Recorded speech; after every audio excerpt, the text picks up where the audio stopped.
dare to dream big. At Sun, we make it reality.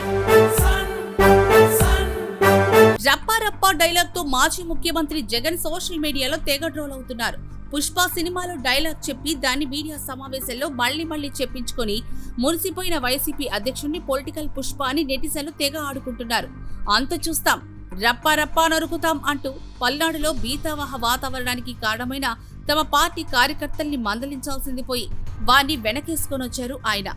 రెచ్చగొట్టే వ్యాఖ్యలతో ప్లకార్డులు ప్రదర్శించిన వారిపై చర్యలు తీసుకోవాల్సింది పోయి పైగా దానికో కొత్త భాష్యం చెప్పే ప్రయత్నం చేశారు. పుష్ప సినిమాలో డైలాగ్ కొట్టడం కూడా తప్పేనా అంటూ మీడియా సమావేశంలో సమర్థించుకొచ్చారు.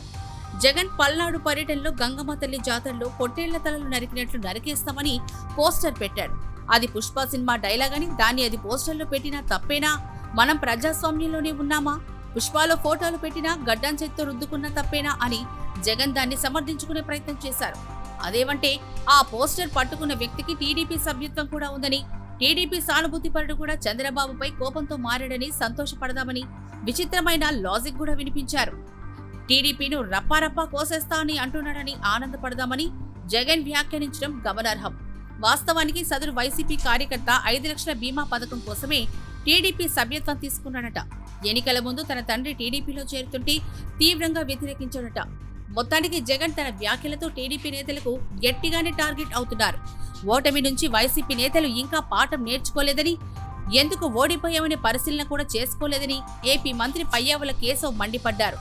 జగన్ పల్నాడు పర్యటనపై మీడియాతో మాట్లాడిన మంత్రి నక్సలైట్లను చూసి కలబడి నిలబడిన నాయకుడు చంద్రబాబు అని, జగన్ రౌడీలను సమీకరించి రాష్ట్రాన్ని భయపెట్టాలని అనుకుంటున్నారని విమర్శించారు.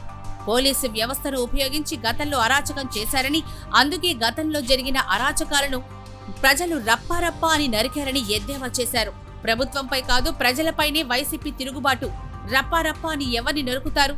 ప్రజల్లా ఏడాది కిందట చనిపోయిన వ్యక్తి కుటుంబానికి ఇప్పుడు పరామర్శ పర్యటనలో 2 చనిపోతే పరామర్శించలేదే? సొంత బాబాయి కుటుంబాన్ని జగన్ ఎందుకు పరామర్శించలేదని పయ్యావుల ప్రశ్నించారు.